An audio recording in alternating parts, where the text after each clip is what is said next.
Selamat pagi Bapak Ibu, teman-teman dari Dinkes Kabupaten dan Puskesmas semua. Salam sejahtera bagi kita semua.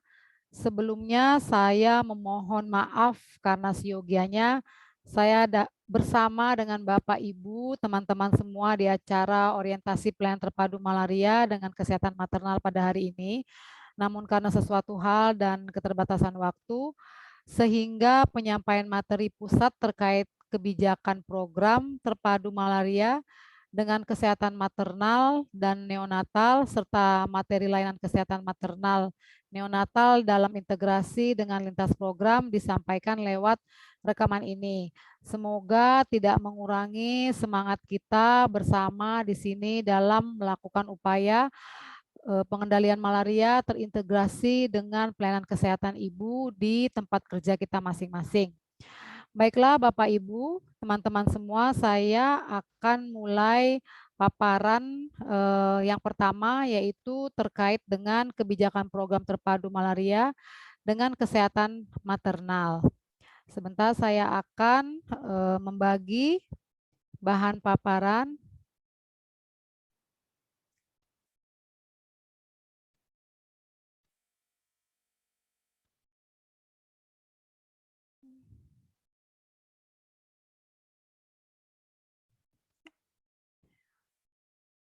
Ya, sebagaimana di awal telah saya sampaikan, materi pertama tentunya adalah kebijakan program terpadu malaria dengan kegiatan pelayanan kesehatan maternal.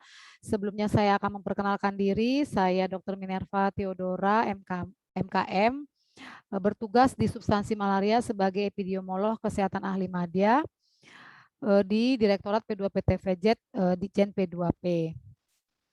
Adapun sistematika dari paparan kita ada 9 poin yang akan disampaikan. Yang pertama pendahuluan, poin kedua adalah peta jalan eliminasi di Indonesia, poin ketiga situasi dan progres eliminasi Indonesia, poin keempat analisis situasi, poin kelima kebijakan dan strategi, poin keenam peran dan tanggung jawab, poin ketujuh monitoring dan evaluasi, kemudian poin kedelapan tantangan, serta diakhiri dengan poin kesembilan yaitu kesimpulan.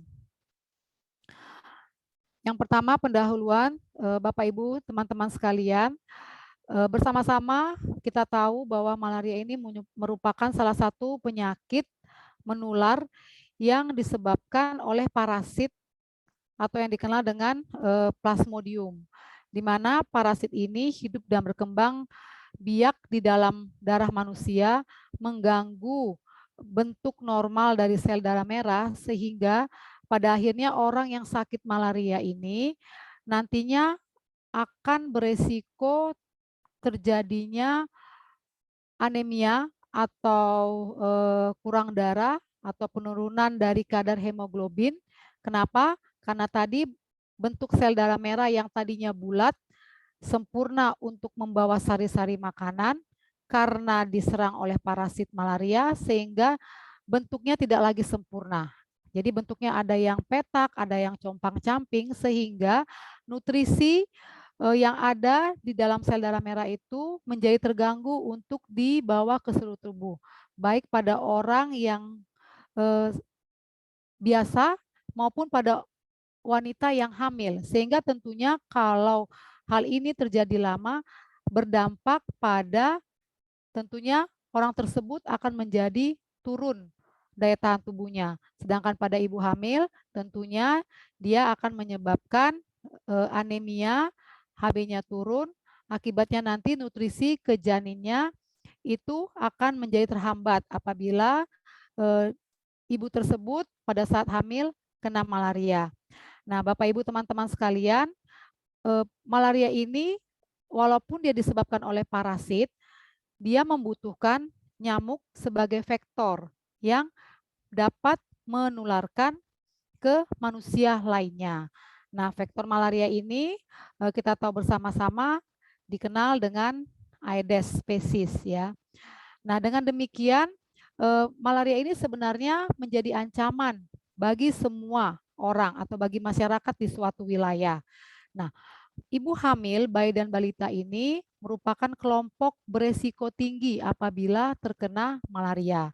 Jadi di daerah endemis, malaria ini menimbulkan risiko kesehatan bagi ibu hamil dan bayi dalam kandungannya. Di awal tadi telah disampaikan kenapa sih malaria itu bisa menimbulkan risiko kesehatan bagi ibu hamil dan bayi dalam kandungan, karena tadi dia parasitnya itu hidup di dalam darah, mengganggu perkembangan dari sel darah, kemudian dia merusak dari sel darah tersebut, ya, sehingga nutrisi-nutrisi yang ada di dalam sel darah itu akan menjadi terhambat untuk diangkut ke seluruh tubuh, ya, karena kita tahu bahwa yang mengangkutnya itu adalah sel darah dan juga tentunya dipengaruhi dengan kadar hemoglobin yang ada di dalam darah, dan kadar hemoglobin ini akan menurun apabila di dalam darah seseorang itu parasit malaria hidup dan berkembang. Nah, akibatnya pada ibu hamil, anemia dapat meningkat, kemudian akan mendapat atau menjadi ancaman terjadinya tekanan darah tinggi pada ibu hamil yang disebut dengan preeklamsia. Kemudian dapat menyebabkan pendarahan postpartum dan juga kematian. Sedangkan bagi bayi dalam kandungan, malaria ini berakibat pada pertumbuhan janin menjadi terganggu, ya, atau sering dikenal dengan BBLR, berat badan lahir menjadi rendah. Kemudian fetal growth, ya, jadi pertumbuhan bayinya terganggu, kemudian bisa menyebabkan keguguran, ya, keguguran, lalu bisa menyebabkan stillbirth atau lahir mati, dan juga bisa menyebabkan anak tersebut menjadi sakit setelah dilahirkan. Berikut adalah fakta yang menyatakan ancaman malaria pada ibu hamil, bayi, dan balita. Jadi fakta ini diambil dari Newborns Reducing Mortality yang terbit pada tanggal 28 September 2018. Di slide Bapak Ibu teman-teman semua dapat melihat linknya. Disampaikan pada fakta tersebut bahwa tiap tahun lebih dari 2 juta anak meninggal karena pneumonia, diare, dan malaria. Sedangkan untuk balitanya sendiri, sepertiga meninggal akibat pneumonia, diare, dan malaria. Sehingga peningkatan terhadap intervensi untuk penyakit pneumonia, diare, dan malaria itu sangat dibutuhkan untuk dapat mempercepat pencapaian dari Sustainable Development Goal. Kita tahu bersama-sama bahwa secara global untuk pengendalian penyakit dulunya itu sudah ditetapkan melalui Millennium Development Goal yang sekarang berlanjut menjadi Sustainable Development Goal, di mana salah satunya adalah untuk menurunkan angka kematian dari ibu dan balita. Nah, dengan demikian untuk bisa dapat meningkatkan intervensi pneumonia, diare, dan malaria, maka integrasi program tersebut dengan program kesehatan ibu hamil dan balita di dalam pelayanan kesehatan dasar itu menjadi sangat penting.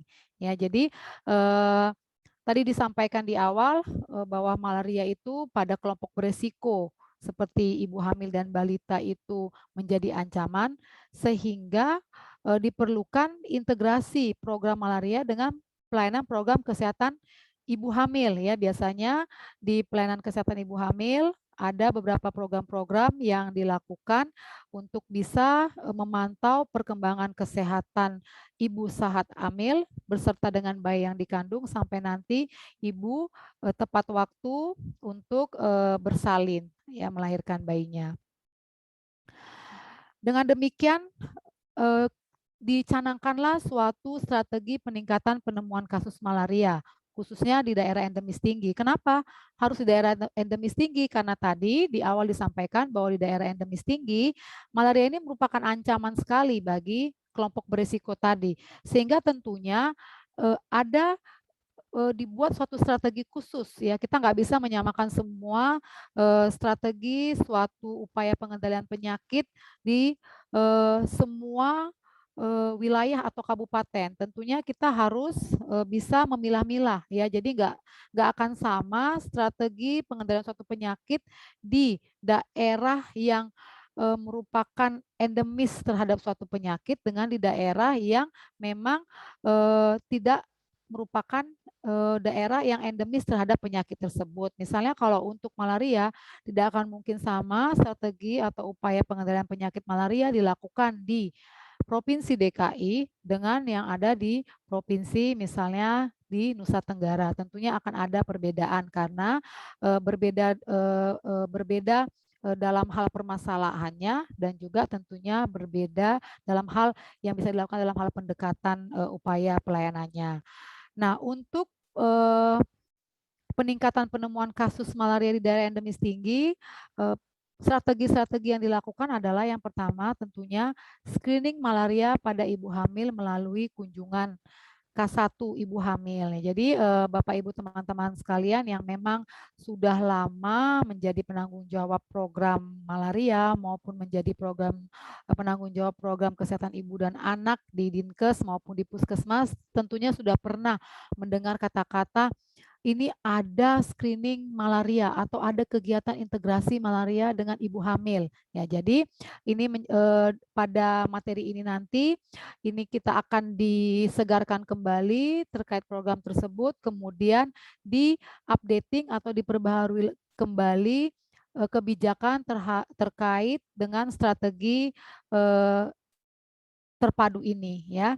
Nah, pada poin pertama ini adalah screening malaria pada ibu hamil melalui kunjungan 1. Ya, jadi setiap ibu hamil yang melakukan pemeriksaan pelayanan kesehatan antenatalnya itu wajib dilakukan pemeriksaan darah malaria.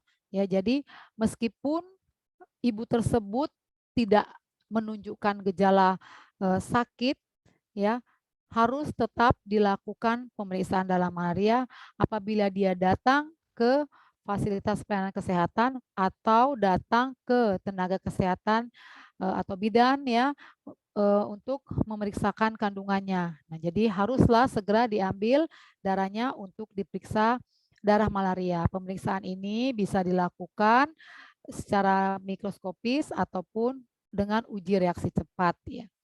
Yang kedua, untuk di daerah endemis tinggi, penemuan kasus malarianya bisa dilakukan dengan screening malaria pada balita sakit. Ya, jadi artinya di sini bahwa setiap balita sakit di daerah endemis tinggi, apapun sakitnya, apapun keluhannya, apakah demam, apakah batuk, apakah diare, ya, apakah dia ada misalnya keluar cairan dari telinganya, apabila bayi tersebut atau balita tersebut tinggal di daerah endemis tinggi, maka dilakukan juga pemeriksaan sediaan darah malaria. Pemeriksaan sediaan darah malaria pada balita sakit ini dilakukan dengan pendekatan manajemen terpadu balita sakit. Jadi kita sama-sama tahu bahwa manajemen terpadu balita sakit atau MTBS ini merupakan suatu pendekatan beberapa lintas program untuk dapat menapis ya dan mengarah lebih mengarah pada suatu diagnosa terhadap balita-balita yang sakit ya. Sehingga untuk dalam NTBS ini tidak hanya penapisan pada untuk malaria saja, tapi ada beberapa penyakit-penyakit lain yang juga sering sekali terjadi pada anak balita ya, seperti batuk-batuk, ya pneumonia, kemudian infeksi telinga. Nah, ini dilakukan dengan pendekatan MTBS dan malaria menjadi salah satu penyakit yang juga masuk pada pendekatan balita sakit dengan program MTBS ya.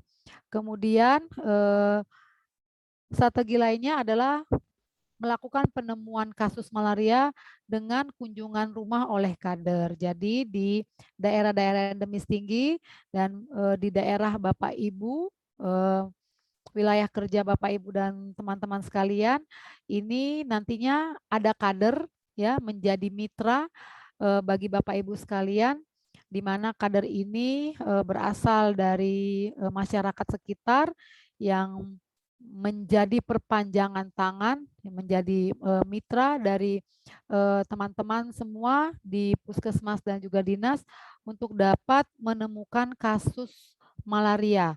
Jadi kader ini telah mendapat pelatihan diberikan muatan tentang bagaimana menemukan kasus malaria.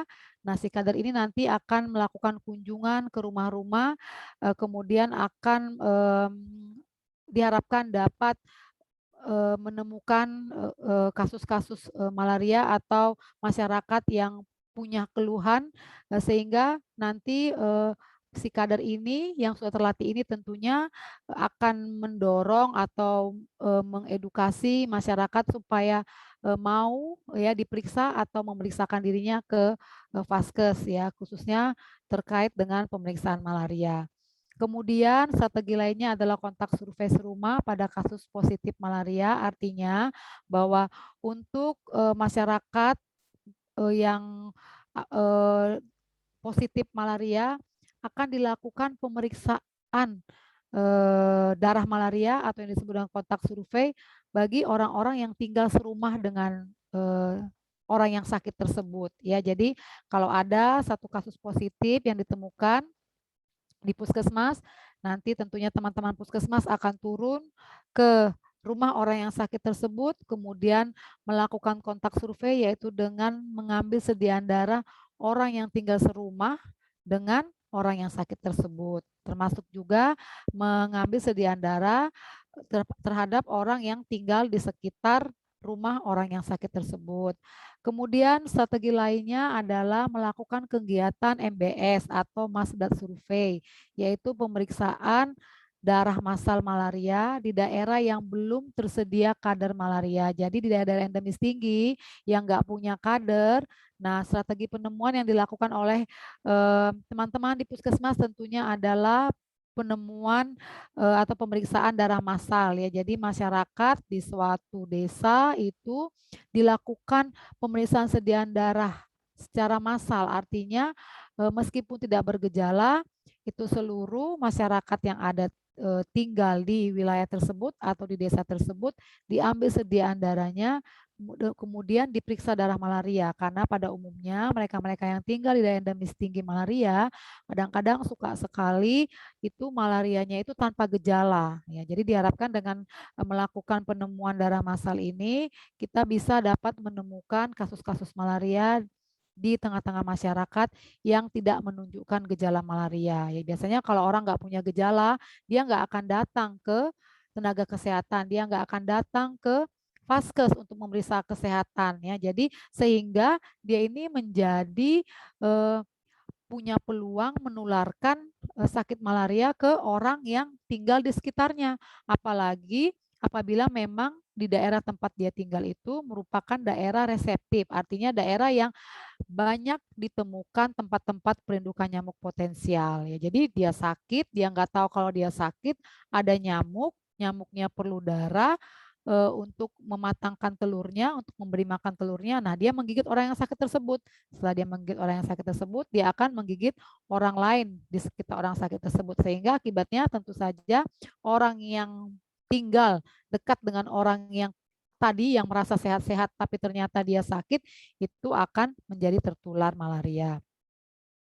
Kemudian strategi yang lain adalah integrasi penemuan malaria dengan kegiatan PISPK ya. Jadi tentunya Bapak Ibu juga di sini tahu ya bahwa pemerintah punya program PISPK yaitu program Indonesia Sehat melalui pendekatan keluarga. Artinya masyarakat yang menjadi bagian dari suatu keluarga, anggota keluarga itu ikut berperan aktif ya untuk melakukan penemuan kasus penyakit di tengah-tengah keluarganya. Sebenarnya tidak hanya malaria saja ya, ada juga beberapa penyakit-penyakit lain, terutama penyakit-penyakit metabolik yang dimana anggota keluarga itu dia bisa ya mengetahui orang serumahnya kira-kira sakit apa ada keluhan atau sakit, kemudian mendorong untuk yang sakit, orang serumah yang sakit tadi mau melakukan pemeriksaannya ke fasilitas pelayanan kesehatan terdekat dengan tempat tinggalnya. Kemudian Bapak Ibu, berikut adalah slide evaluasi penemuan kasus di Kabupaten Kota endemis tinggi. Data ini adalah data tahun 2019.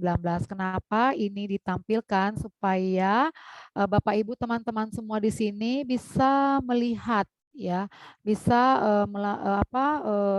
melihat data penemuan kasus di kabupaten kota yang memang merupakan kabupaten kota endemis tinggi malaria di Indonesia, dan data ini diambil tahun 2019. Kita bisa lihat kalau diagram batang berwarna coklat ini menunjukkan nilai ABER atau annual blood examination rate, yaitu jumlah sediaan darah yang diambil dalam setahun, ya, tentunya sediaan darah malaria.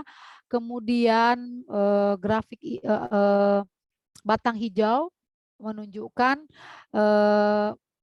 angka positivity rate, ya, jadi slide positif, ya, yang dari berapa yang diperiksa positifnya itu ditunjukkan oleh diagram batang hijau. Kemudian kita bisa lihat di sini ada line warna merah, ini adalah standar positivity rate-nya. Nah, Bapak Ibu sekalian, kita lihat di sini memang kabupaten kota yang ada di Provinsi Papua menjadi kabupaten kota yang memang penemuan kasusnya cukup tinggi di sana. Kemudian kita bisa lihat di sini ya, ada Sarmi, Jayapura, kemudian Mimika dan Kerom, yang di mana 4 kabupaten ini merupakan kabupaten yang ada di Provinsi Papua, itu penemuan kasusnya cukup tinggi, ya. Nah, sedangkan untuk Provinsi Nusa Tenggara Timur itu ada Sumba Tengah, lalu ada Sumba Barat Daya, ada Sumba Timur, ya. Nah, dari diagram batang ini kita bisa lihat baru 4 dari 28 kabupaten kota endemis tinggi malaria pada tahun 2019 yang capaian positivity rate-nya tuh kurang dari 5%, yaitu Sarmi, Jayapura, Sumba Tengah, dan Mimika. Apa artinya? Wah, berarti bagus dong, positivity rate-nya itu kurang dari 5%. Ya. Jadi ini sebenarnya tidak, ya, karena ABER-nya tinggi. Nah, kita bisa lihat ternyata standar positivity rate-nya tidak jauh beda, ya. Jadi ini perlu upaya peningkatan penemuan kasus malaria di kabupaten endemis tinggi untuk memutus rantai penularan. Seperti ini misalnya. Di Sarmi, dia 85% saja, ya, penemuan kasusnya. Harusnya bisa lebih, ya.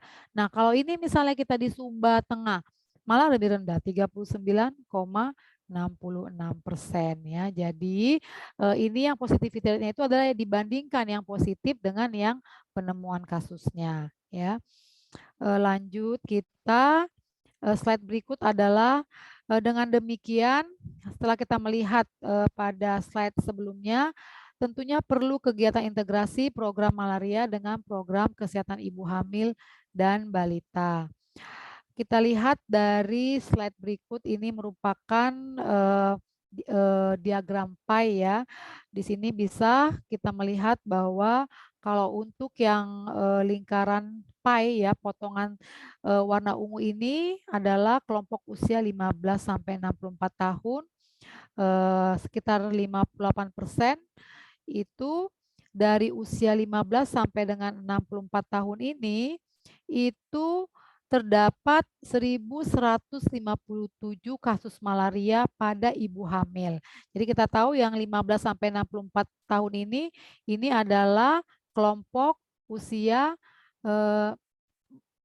baik itu laki-laki, baik itu perempuan tidak hamil, baik itu perempuan hamil, dan ternyata itu ada 1.157 kasus malaria itu pada ibu hamil. Jadi ada 0,5% dari seluruh usia 15 sampai dengan 64 tahun ini yang kasus malarianya terjadi pada ibu hamil. Kemudian kalau kita lihat di sini potongan merah itu adalah kelompok usia 0 sampai dengan 11 bulan, dan potongan warna orange ini adalah kelompok usia 1-4 tahun. Nah, dari 2 kelompok ini, dari kelompok umur 0-11 bulan dan sampai kelompok umur 1-4 tahun itu, ternyata 36.293 kasus malaria terjadi pada bayi dan balita. Jadi kita bisa lihat ya, cukup tinggi kasus malaria terjadi baik pada bayi dan balita, juga terjadi pada ibu hamil. Dengan demikian, integrasi program malaria dengan program kesehatan ibu hamil dan balita di dalam pelayanan kesehatan dasar ANC ini menjadi salah satu program penting yang bisa dilakukan dengan harapan integrasi ini bisa meningkatkan cakupan penemuan kasus pada ibu hamil dan cakupan pemeriksaan ANC pada ibu hamil. Semakin banyak ibu hamil yang melakukan pemeriksaan ANC, semakin banyak ibu hamil yang dilakukan screening malaria, maka diharapkan penyakit-penyakit yang masih dalam tahap awal itu bisa langsung dengan cepat terdeteksi, ya. Apabila kita bisa menemukan kasus atau menemukan secara dini kelainan-kelainan atau penyakit pada ibu hamil, maka akan semakin mudah intervensinya, ya. Jadi akibat dari sakit, akibat dari kelainan itu bisa segera kita minimalisir dengan melakukan kegiatan integrasi ini. Bapak Ibu sekalian, berikut merupakan slide distribusi kelambu rutin dan rapid diagnostic test atau uji reaksi cepat yang dibagikan di kawasan timur Indonesia, yaitu ada 5 provinsi, yaitu Provinsi Nusa Tenggara Timur, Maluku, Maluku Utara, Papua, dan Papua Barat. Nanti Bapak Ibu pemegang program ini bisa mensinkronkan ya, melihat kembali data-data yang ada di ininya ya, di arsipnya, walaupun ini adalah 2017-2019 ya. Tentunya kalau misalnya kita di Sismal ini udah nggak bisa lagi kita perbarui ya. Jadi ini adalah data yang ada di kita. Nah, kita lihat bahwa untuk Nusa Tenggara itu kelambu yang dibagikan itu ada 1.163.700 buah. Dengan RDT yang dibagikan itu adalah sebanyak 596.610. Jadi nanti Bapak Ibu bisa nanti membandingkan, kalau ingin menganalisis, membandingkan dengan jumlah cakupan ya. Apakah dengan di tahun 2017 sampai dengan 2019 berapa sih jumlah cakupan ibu hamil, berapa sih target ya ibu hamil yang dilakukan screening dengan RDT yang didistribusikan. Nah, ini kita bisa mengestimasi kira-kira apakah seberapa besar cakupan ya, cakupan pelayanan integrasi dalam hal ini pemeriksaan screening ibu hamil yang sudah dapat kita lakukan di kurun waktu 2017 sampai dengan 2019. Nah, berikut adalah peta jalan eliminasi malaria Indonesia. Bapak Ibu sekalian, ini selalu kami tampilkan pada setiap materi kami. Kenapa? Ini untuk mengingatkan kita kembali ya, bahwa waktu untuk mencapai eliminasi malaria secara nasional itu sudah tidak lama lagi ya, tahun 2030. Kalau sekarang mungkin kita ya sekarang masih tahun 2021, kita masih punya waktu 9 tahun, tapi 9 tahun ini bukanlah waktu yang panjang sebenarnya, karena untuk eliminasi malaria itu kita ada kriteria-kriteria yang harus kita penuhi di suatu wilayah supaya memang layak untuk mendapatkan sertifikat bebas malaria. Ya, Bapak Ibu sekalian, kita lihat di sini bahwa secara nasional program nasional itu sudah ditargetkan ya setiap tahunnya berapa kabupaten kota yang harus sudah mencapai eliminasi malaria, berapa kabupaten kota yang sudah harus diberikan sertifikat bebas malaria. Ya, kemudian kapan boleh kasus penularan malaria setempat atau indigenous itu boleh terjadi supaya bisa target eliminasi malaria 2030 ini dapat dicapai. Nah, Indonesia itu punya spesifik ya, spesifik strategi yang dilakukan oleh Indonesia dalam upaya mencapai eliminasi malaria dibandingkan negara-negara tetangga, karena Indonesia merupakan negara kepulauan ya yang punya banyak pulau, kemudian dia terbagi-bagi eh, dengan kabupaten-kabupaten, kemudian regional-regional, sehingga subnasional eliminasi merupakan inovasi Indonesia sebagai negara besar untuk mencapai eliminasi malaria secara bertahap. Artinya di Indonesia itu untuk mencapai eliminasi malaria itu dimulai dari kabupaten nanti naik ke provinsi, dari provinsi nanti naik ke pulau.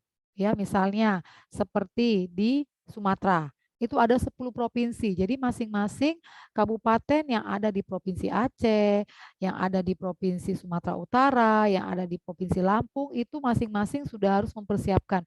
Nah, begitu satu eh, provinsi, semua kabupaten kotanya sudah eliminasi malaria, maka nanti pulau ya seluruh seluruh provinsi yang ada di pulau tersebut. Nah, itu yang dimaksud dengan subnasional, artinya berjenjang. Nah, kita lihat di sini bahwa untuk regional Jawa Bali itu 2023, kemudian regional Sumatera, Sulawesi NTB tahun 2025, kemudian regional Kalimantan dan Maluku Utara 2027, sedangkan untuk regional Maluku dan Nusa Tenggara Timur 2028.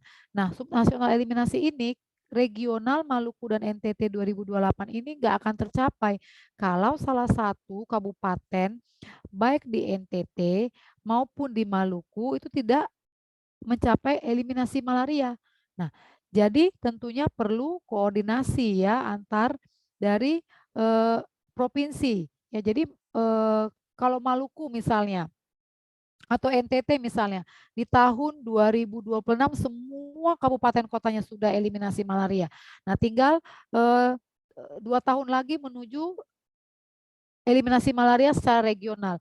Nggak akan tercapai kalau satu kabupaten kota di Maluku ini ada yang belum eliminasi malaria ya. Jadi itu yang dimaksud dengan subnasional. Jadi artinya dilakukan secara bertahap dari mulai kabupaten, kemudian provinsi sampai dengan pulau, lalu nanti per regional dan tentunya tahapan ini membutuhkan koordinasi. Nah, pada tahun 2025 diharapkan di Indonesia itu merupakan kasus penularan malaria setempat. Jadi artinya kalau nanti di 2026 ada kasus malaria di Indonesia, di nasional dilaporkan, itu kasus malarianya bukan berasal dari wilayah yang ada di Indonesia. Jadi ya itu harus bisa jadi berasal dari negara yang di luar Indonesia. Misalnya kasus malaria yang terjadi dilaporkan itu adalah kasus malaria impor dari seperti negara Vanuatu, negara misalnya Papua Nugini, ya itu yang dimaksud dengan indigenous terakhir di Indonesia. Artinya setelah tahun 2025 tidak boleh lagi ada kasus penularan setempat di Indonesia. Kemudian di tahun 2028 semua kabupaten kota harus sudah mencapai eliminasi malaria. Di 2029 semua provinsi dan regional juga harus eliminasi malaria sehingga apabila semua provinsi, semua regional yang ada di wilayah NKRI tidak lagi ada malaria setempat, maka di 2030 Indonesia berhak diberikan sertifikat malaria, eliminasi malaria secara nasional yang dilakukan oleh WHO tentunya nanti ya. Nah, berikut adalah poin ketiga situasi malaria di Indonesia tahun 2020. Kita lihat di sini memang daerah hijau-hijau ini adalah merupakan daerah yang sudah eliminasi. Daerah putih ini merupakan daerah yang sudah bebas malaria, artinya tidak ada penularan malaria setempat ya. Untuk di daerah-daerah yang sudah putih, kalau yang hijau ini dia itu apinya sudah kurang dari 1, tapi di sini itu masih ada penularan malaria setempat, dia masih 3 tahun atau 2 tahun berturut-turut atau masih tahun berjalan ini masih ada ya. Kalau yang putih ini udah tidak ada lagi penularan malaria setempat. Nah, dari data yang masuk secara nasional 62% atau 318 kabupaten kota itu telah mencapai bebas malaria. Ya, jadi senang sekali sebenarnya di 318 kabupaten kota ini sudah ada yang disumbang dari Provinsi Nusa Tenggara Timur ya. Jadi ini merupakan suatu pencapaian oleh teman-teman tentunya di Provinsi NTT yang bisa ya mendapatkan eh, sertifikat bebas malaria di tiga kabupaten kotanya ya. Jadi ini juga mudah-mudahan di tahun-tahun berikutnya setiap tahun dari Provinsi Nusa Tenggara Timur itu ada yang diberikan sertifikat bebas malaria. Kemudian data yang masuk juga menunjukkan 84% penduduk Indonesia hidup di daerah bebas malaria. Jadi artinya sebenarnya tinggal 16% lagi penduduk Indonesia itu hidup di daerah yang eh, merupakan daerah yang kasus malarianya itu masih ada, masih terjadi ya. Kemudian pada diagram grafik batang kanan bawah ini kita bisa melihat ya dari tahun 2010 sampai dengan tahun 2020 cukup signifikan penurunan kasus malaria terutama di 2010 sampai dengan di 2014 ya. Kita bisa lihat di sini dia cukup curam ya. Jadi penurunan kasusnya cukup drastis, tapi di tahun 2014 sampai dengan di 2020 itu kelihatannya dia hanya melandai saja ya. Jadi di sini bisa dikatakan bahwa di tahun 2014 sampai dengan tahun 2020 itu penurunan kasus malaria itu stagnan ya, tidak begitu signifikan ya. Ini mengindikasikan bahwa penanggulangan malaria itu telah mencapai tahap yang tersulit untuk dapat menurunkan kasus daerah yang tinggi dan mempertahankan di daerah yang bebas. Berikut adalah gambar peta evaluasi capaian eliminasi malaria per regional ya. Di sini kita bisa melihat bahwa untuk di regional Sumatera, Sulawesi dan Nusa Tenggara Barat itu ada 165 dari 245 kabupaten kota yang mencapai eliminasi malaria. Sebenarnya ini ada ketambahan satu ya dari Sulawesi, Kabupaten Buton yang sudah mencapai eliminasi, dan ini regional Kalimantan Maluku ada 29 dari 66 kabupaten kota yang sudah mencapai eliminasi, dan ini juga ada ketambahan satu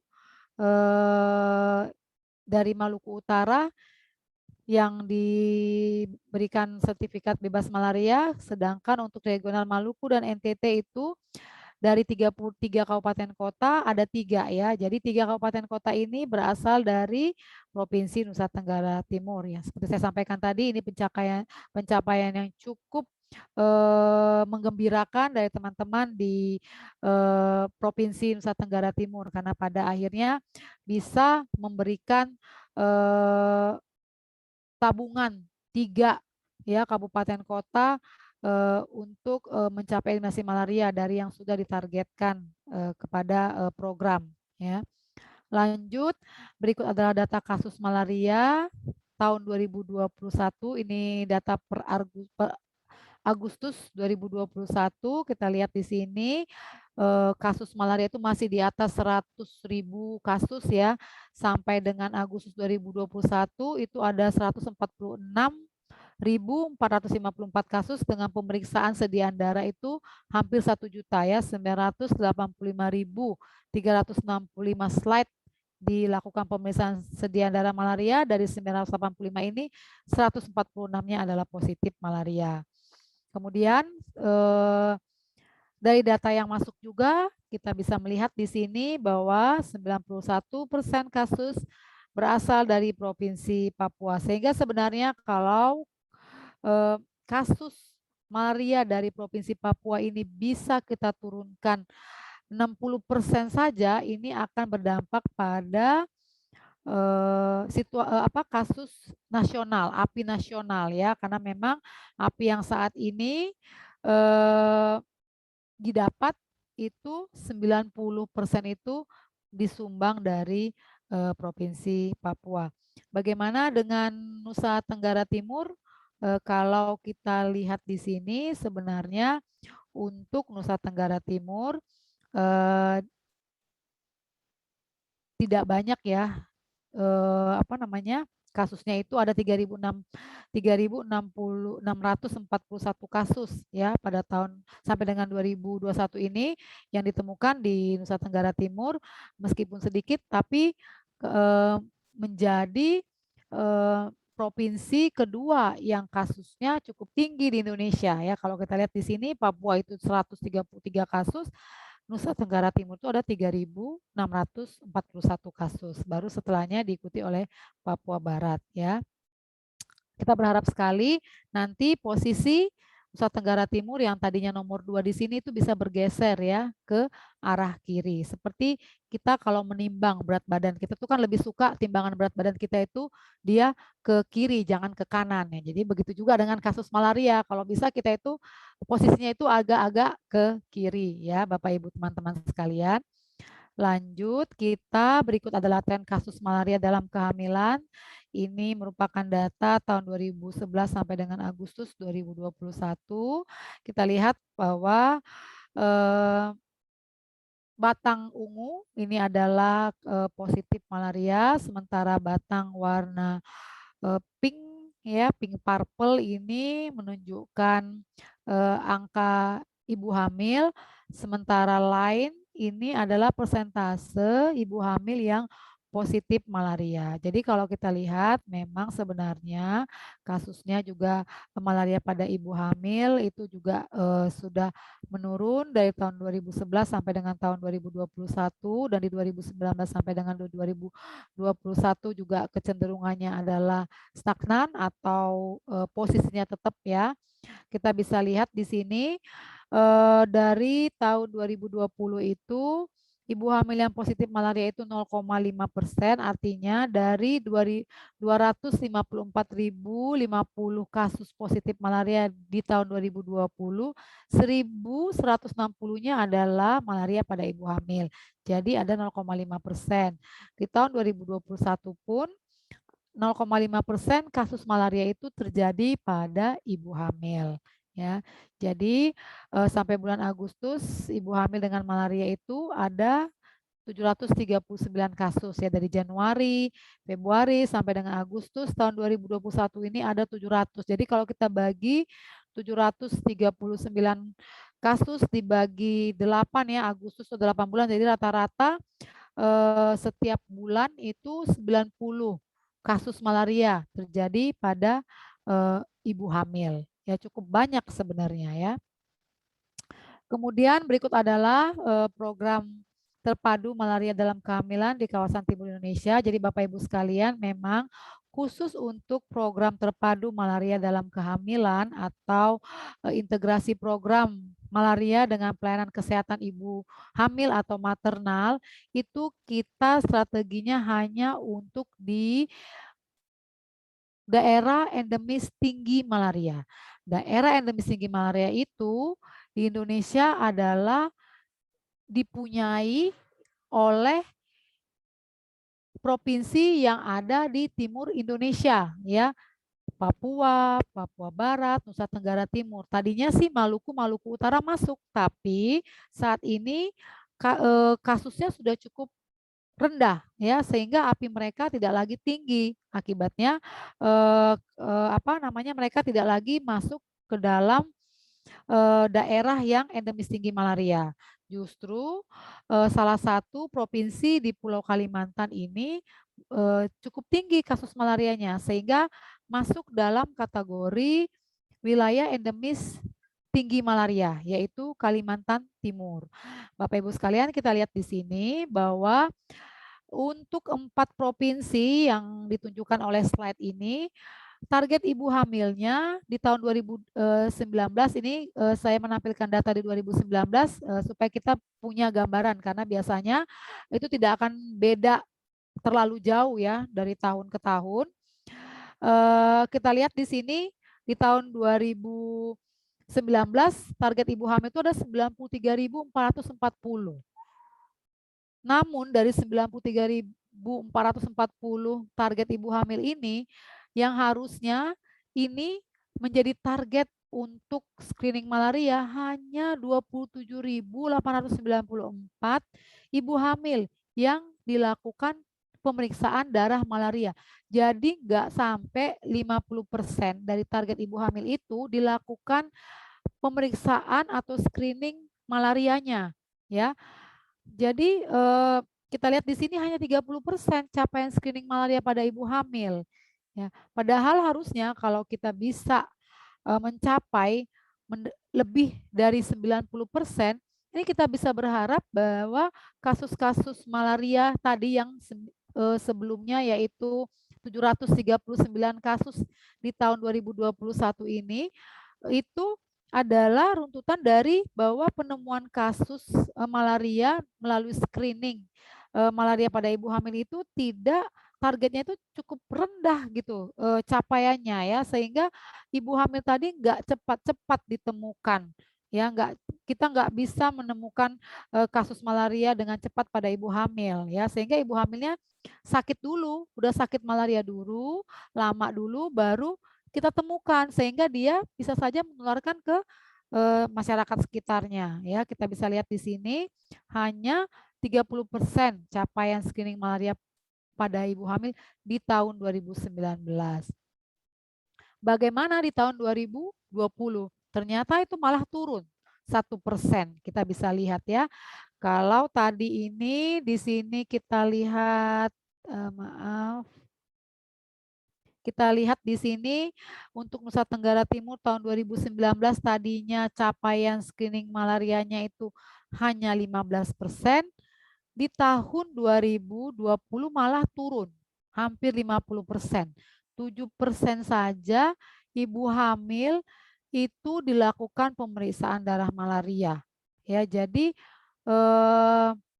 angka ini cukup rendah, ya, cukup rendah.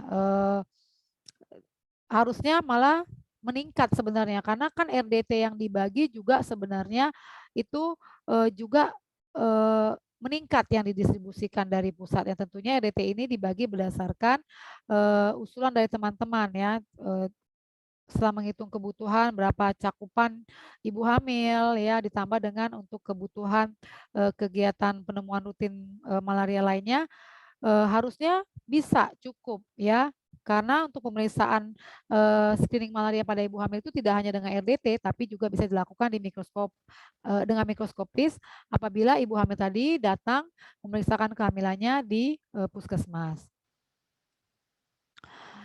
Kebijakan dan strategi pelayanan terpadu ini yang kita punya adalah yang pertama kebijakan, tadi sudah disampaikan di awal bahwa pelaksanaan kegiatan rutin pelayanan terpadu atau integrasi kesehatan ibu dan balita itu dilaksanakan hanya pada daerah endemis tinggi malaria. Ya, jadi daerah endemis tinggi malaria itu kan bisa berubah-berubah. Bagaimana? Nah, datanya ini diambil dari tahun 2016, tapi sekarang sudah diperbarui diambil di tahun 2018, ya. Jadi dari 2 tahun terakhir. Kemudian daerah endemis sedang dan rendah dilakukan secara selektif, artinya untuk di daerah endemis sedang dan rendah, pemeriksaan darah malaria pada ibu hamil itu selektif dilakukan hanya apabila si ibu tadi sakit atau ada keluhan dan ada riwayat bepergian ke daerah endemis malaria atau ada riwayat tinggal di daerah endemis malaria atau pernah sakit malaria. Jadi untuk daerah endemis sedang dan rendah penemuan atau pemeriksaan darah malaria pada ibu hamil itu dilakukan sama seperti penemuan kasus malaria biasa, ya. Jadi ada keluhan, ada gejala sakit, ada riwayat pergi ke daerah endemis malaria, ada riwayat pernah makan obat darah malaria, obat malaria atau pernah tinggal di daerah endemis malaria, itu yang dilakukan pemeriksaan darah malaria. Sementara di daerah endemis tinggi malaria itu tanpa gejala harus diperiksa darah malarianya. Nah, itu adalah kebijakan, sedangkan strateginya integrasi malaria dengan pelayanan kesehatan ibu hamil atau maternal, yaitu melakukan screening ibu hamil dan pembagian kelambu pada kunjungan pertama kehamilan. dilaksanakan di kabupaten endemis malaria dengan API lebih dari 5. Jadi hanya untuk daerah endemis tinggi ya. Jadi daerah endemis rendah, sedang yaitu API antara kurang dari 5 itu dilakukan secara selektif ya. Jadi pada kabupaten dengan API 1 sampai 5 per mil, maka screening ibu hamil dan pembagian kelambu dilakukan secara selektif yaitu hanya pada ibu hamil beresiko. Siapa sih ibu hamil yang beresiko? Ibu hamil yang beresiko adalah ibu hamil yang tinggal di daerah endemis tinggi malaria atau desa merah atau yang mempunyai riwayat bepergian atau riwayat tinggal di daerah endemis tinggi malaria dalam 1 bulan terakhir atau pernah sakit malaria dalam 2 tahun terakhir. Mereka-mereka inilah yang disebut dengan ibu hamil beresiko ya, sehingga perlu dilakukan pemeriksaan sediaan darah. Kemudian berikut adalah tentunya perlu ada pembagian peran dan tanggung jawab terkait pelaksanaan kegiatan pelayanan terpadu ini. Di tingkat pusat, pusat itu harus dapat memastikan ketersediaan logistik ya, karena logistik terkait dengan kegiatan rutin malaria pada ibu hamil ini merupakan tanggung jawab dari pusat, sehingga pusat harus memastikan bahwa logistiknya tersedia. Kemudian pusat itu melakukan sosialisasi dan sosialisasi terkait pelayanan terpadu ini itu dilakukan pada tahun 2020 secara virtual ya, di awal-awal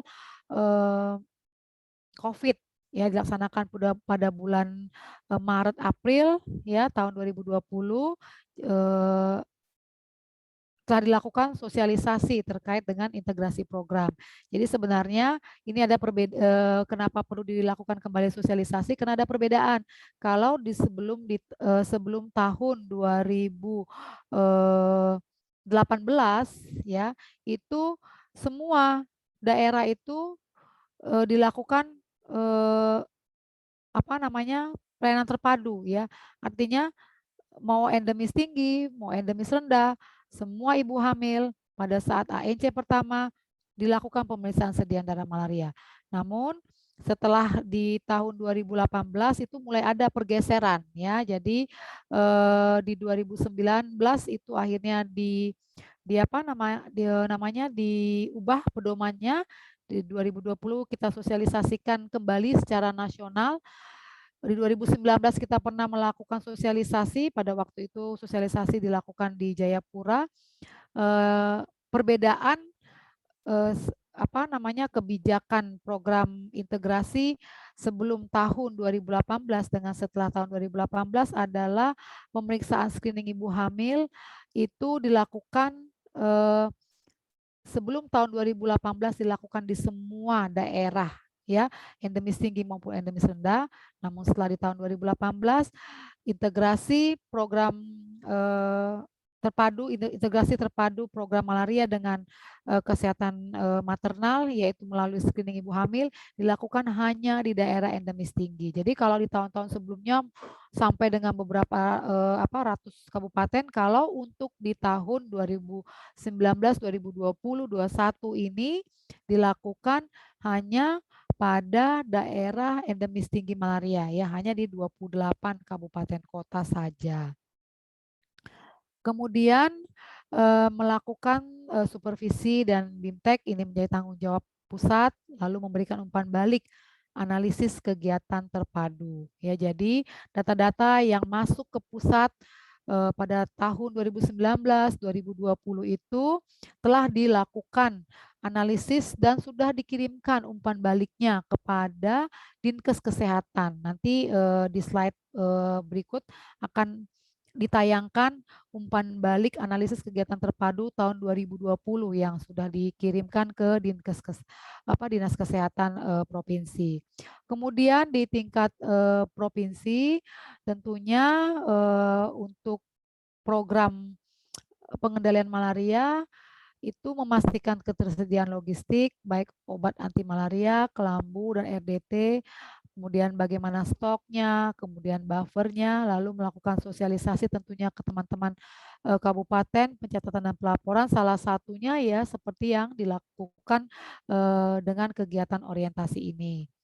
Kemudian sedangkan untuk petugas kesehatan ibu dan anak itu menerima perkiraan sasaran ibu hamil di kabupaten kota endemis tinggi malaria, menerima data perkiraan jumlah kelambu dan RDT. Jadi teman-teman KIA itu harus berkoordinasi dengan teman-teman P2 malaria karena nggak akan bisa teman-teman P2 itu menghitung kebutuhan logistik untuk kegiatan integrasi kalau nggak ada menerima perkiraan sasaran ibu hamil dari teman-teman KIA. Nah, lalu teman-teman KIA juga diharapkan dapat menerima data perkiraan jumlah kelambu dan RDT dari teman-teman P2. Menerima dan merekap cakupan layanan terpadu dan tentunya melakukan sosialisasi dan supervisi terkait pelayanan terpadu ini di lingkungan tenaga yang menjadi penanggung jawab kesehatan ibu dan anak di provinsi dan juga tentunya di kabupaten. Sementara untuk teman-teman di kabupaten, untuk P2 malarianya, peran tanggung jawabnya adalah menerima kelambu dari provinsi, mengirimkan kelambu per 3 bulan ke petugas puskesmas. Ya, jadi ini juga tergantung dari kesepakatan teman-teman kabupaten dan teman-teman di puskesmas terkait dengan pengiriman kelambu ya. Kemudian monitoring pengiriman kelambu ke puskesmas dan membuat laporan setiap bulan kepada provinsi. Sedangkan petugas KIA membuat sasaran ibu hamil, membuat sasaran balita sakit, kemudian memberikan data perkiraan kelambu dan RDT, kemudian membuat catatan dan pelaporan. Sedangkan untuk teman-teman puskesmas, bagi penanggung jawab program malaria, membuat permintaan kelambu kepada kabupaten, memberikan kepada petugas KIA, mencatat dan melaporkan. Sedangkan untuk petugas KIA, membuat sasaran ibu hamil. Jadi yang teman-teman P2 malaria ini akan mendapatkan jumlah sasaran ibu hamil itu tentunya dari teman-teman KIA.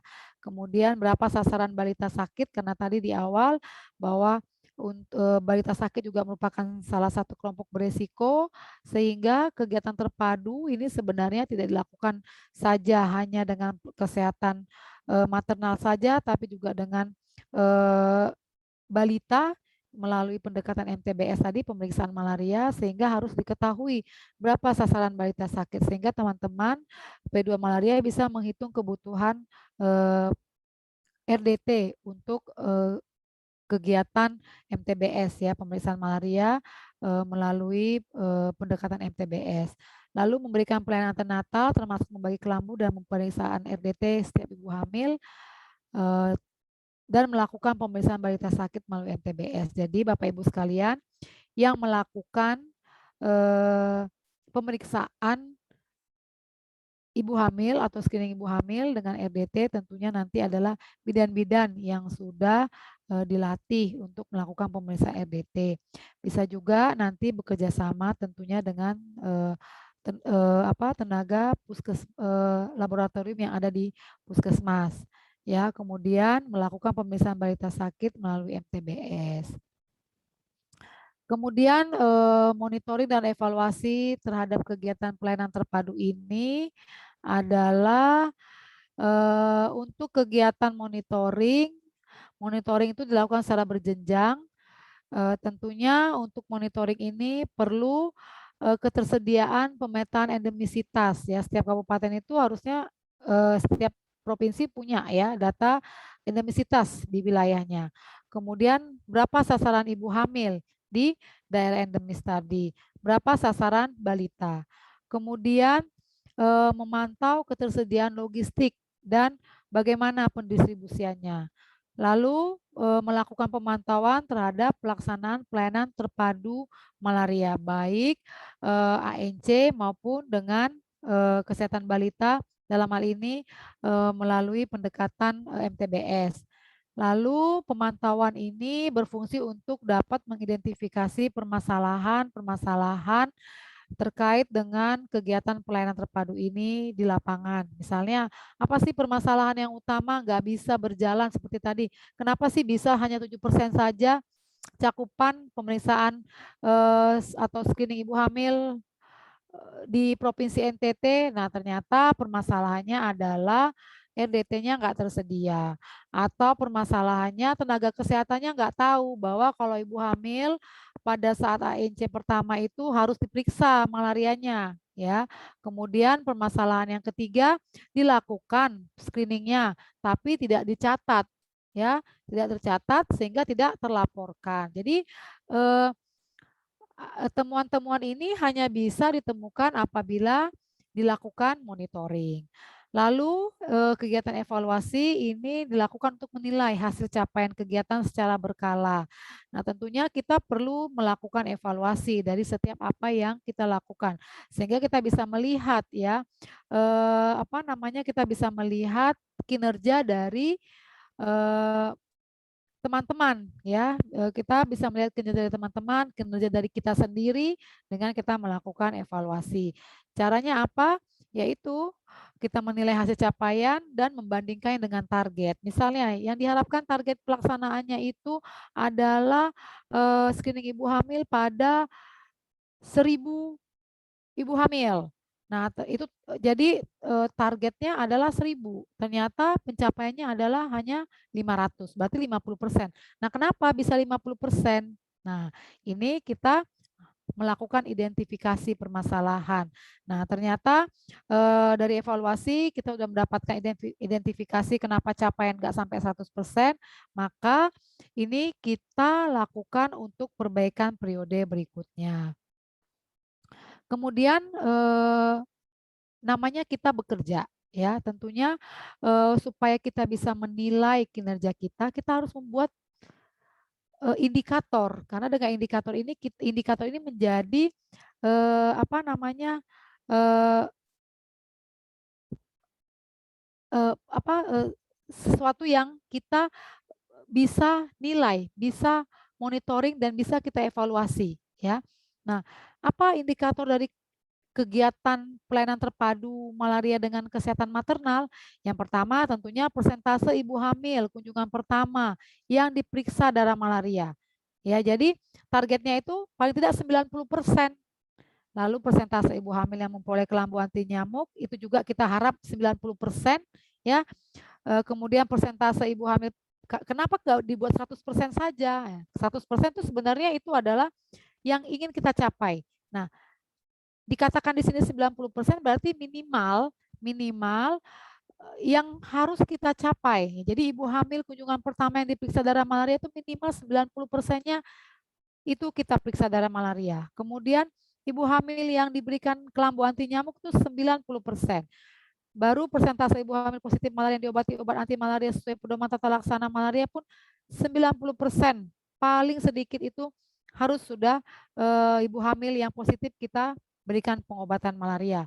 Ya, kemudian persentase balita sakit yang diperiksa darah malaria pun 90%.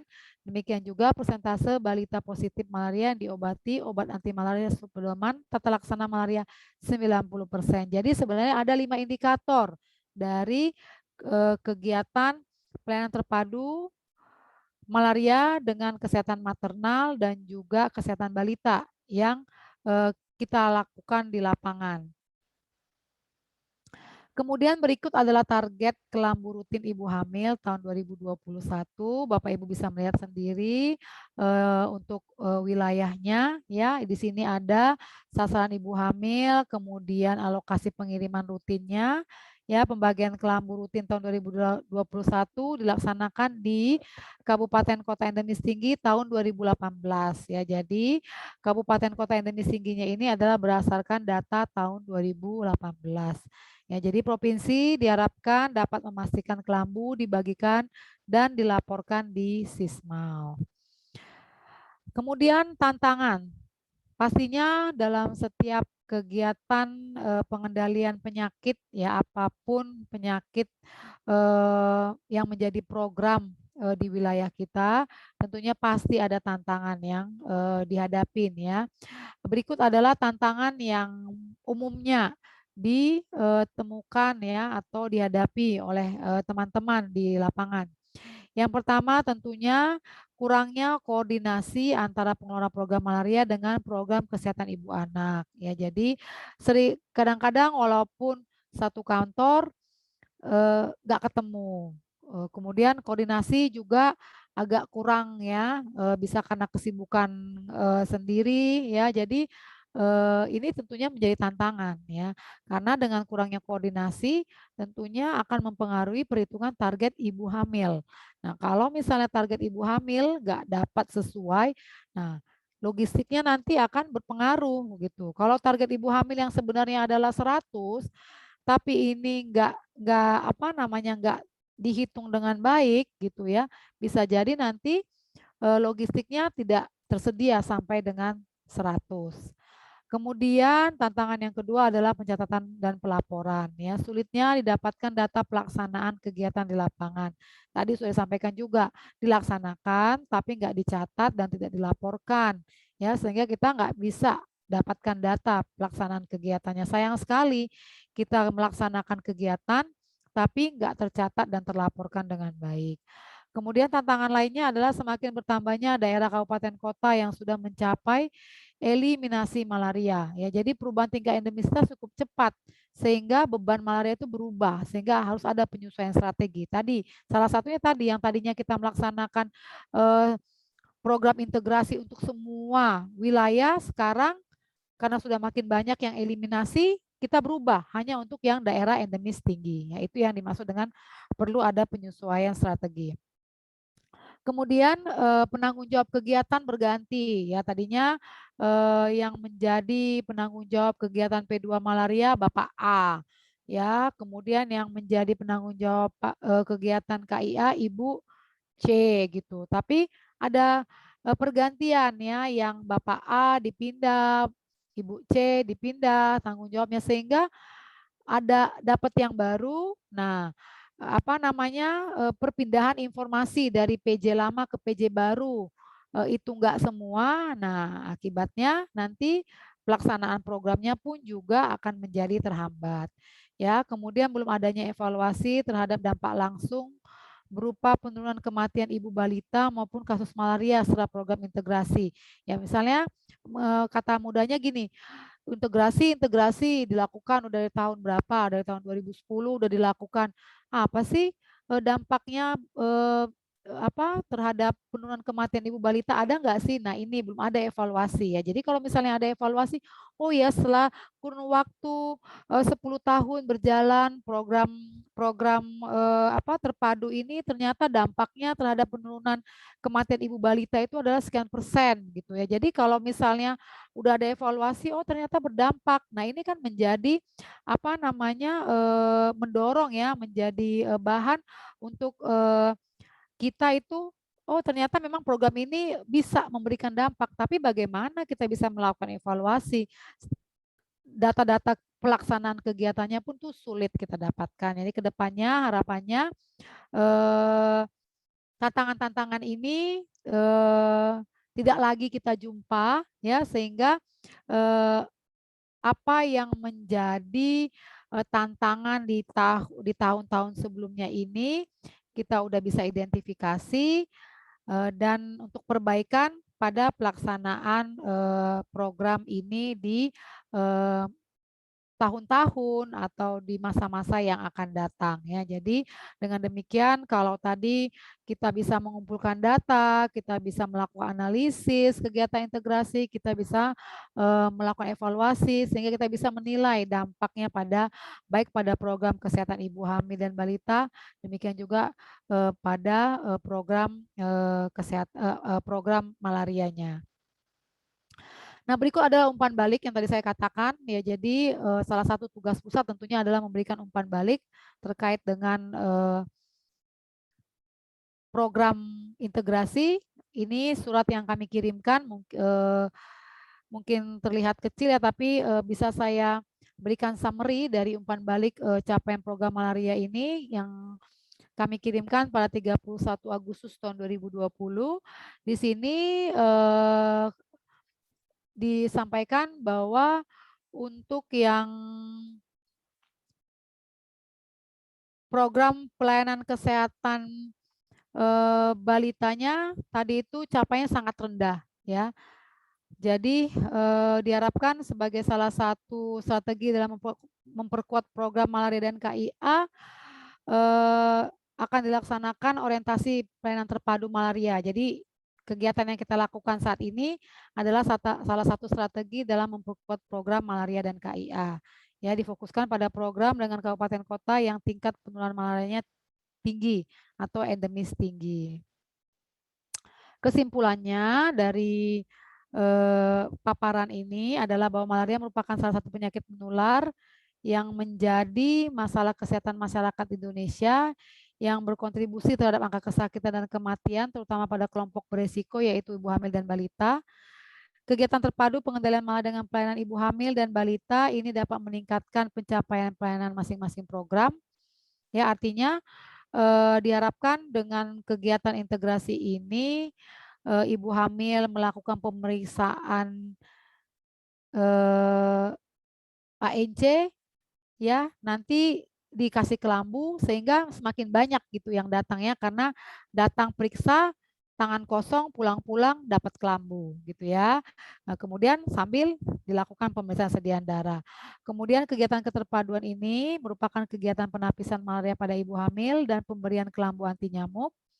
Dengan adanya kegiatan orientasi pelayanan terpadu malaria dengan kesehatan ibu hamil diharapkan dapat mengupdate pengetahuan penanggung jawab program sehingga pelaksanaan kegiatan pelayanan terpadu dapat berjalan.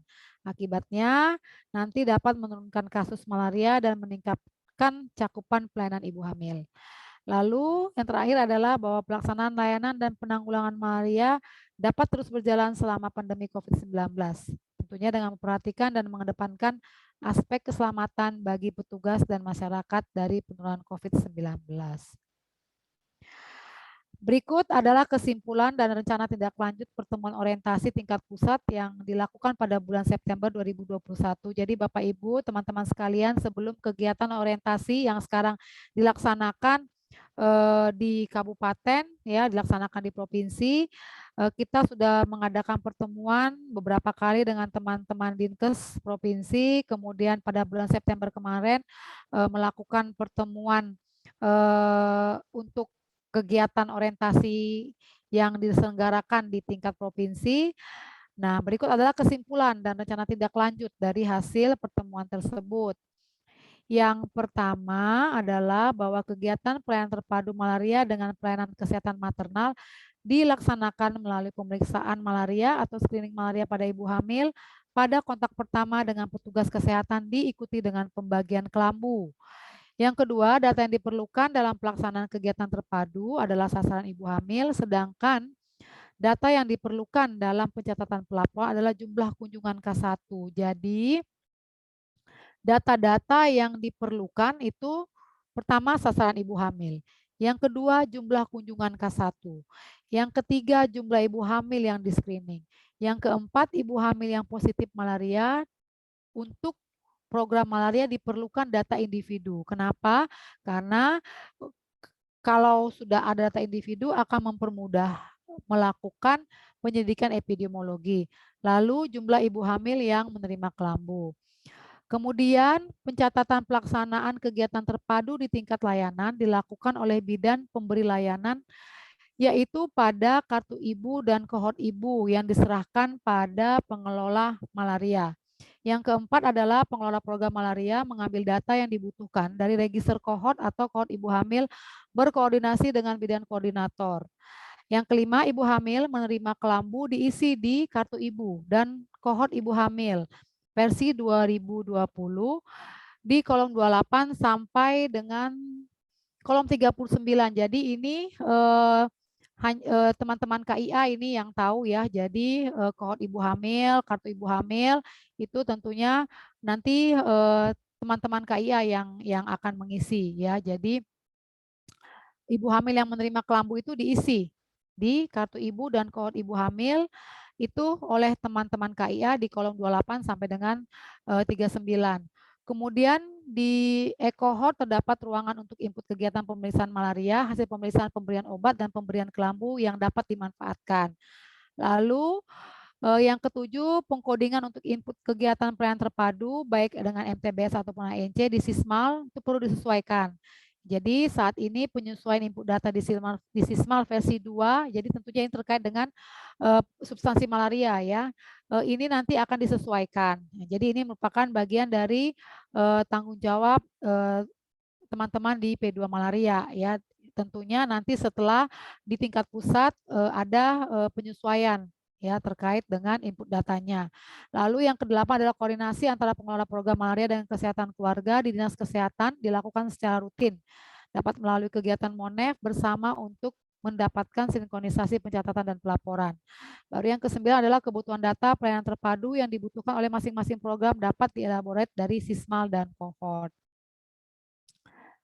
Kemudian penanggung jawab program KIA di Kabupaten Kota mengusulkan menu orientasi malaria dalam kehamilan. Jadi di BOK Kabupaten Kota dalam DAK non-fisik tahun 2020. Jadi diharapkan nanti Bapak Ibu, teman-teman penanggung jawab program KIA yang di kabupaten atau kota, karena ini adalah usulan dari Direktorat Kesehatan Keluarga ya tingkat pusat bahwa ada kegiatan yang bisa dilakukan di BOK Kabupaten Kota ini untuk dapat mengusulkan ya menu orientasi malaria ya, sehingga ini kegiatan ini oleh teman-teman di puskesmas itu bisa mendapatkan informasi gitu ya. Dan senang sekali karena untuk Provinsi Nusa Tenggara Timur teman-teman puskesmas sebenarnya sudah dilibatkan ya untuk orientasi ini. Kemudian substansi malaria dan substansi maternal neonatal ini akan mengembangkan pencatatan. Jadi kalau poin 11 ini menjadi tanggung jawab tingkat pusat.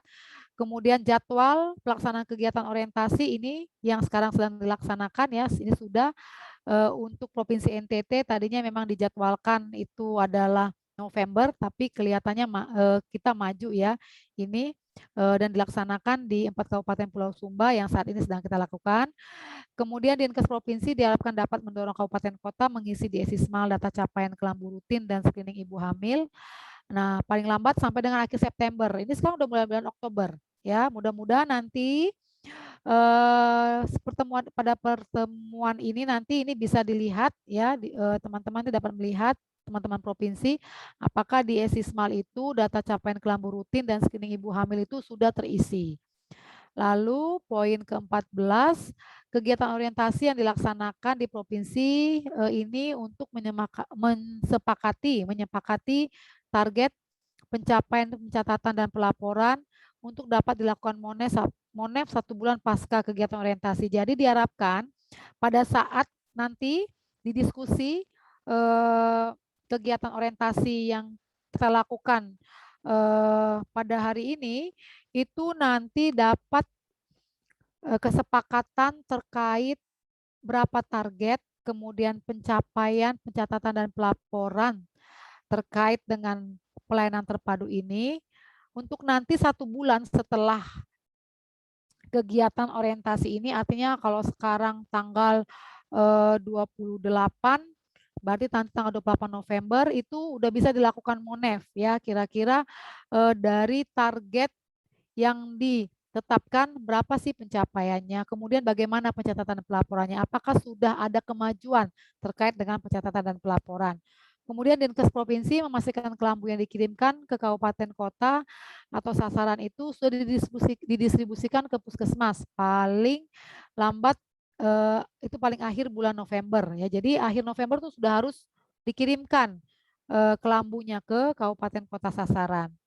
Lalu ini substansi malaria ini melakukan rapat pembahasan sasaran kabupaten integrasi untuk tahun 2022 karena yang di 2000 data yang dipakai untuk pelayanan kegiatan terpadu di 2019, 2020, 2021 ini adalah data di 2018, sehingga untuk nanti di tahun 2022 itu akan berubah kabupaten kota sasaran untuk pelaksana integrasi, dan ini menjadi tanggung jawab dari kami substansi malaria untuk menentukan untuk menentukan sasaran dari kabupaten kota integrasi yang akan melaksanakan program ini, pelayanan terbaru ini di tahun 2022. Demikian yang bisa saya sampaikan terkait dengan kebijakan program terpadu malaria di pagi hari ini. Semoga apa yang disampaikan terkait dengan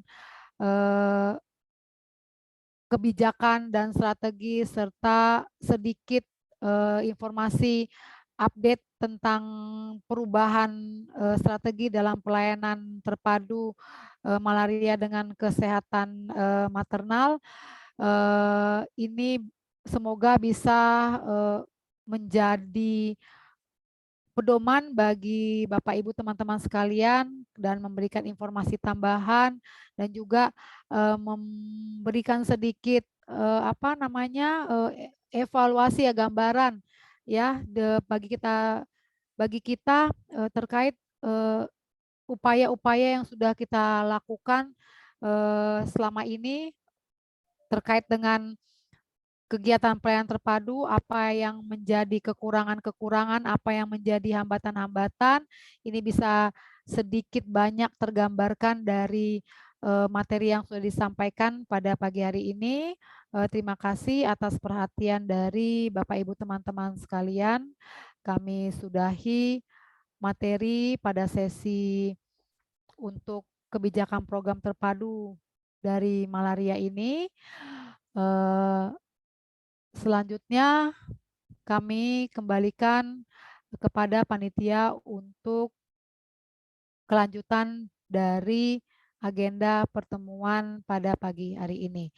Terima kasih, salam, selamat pagi.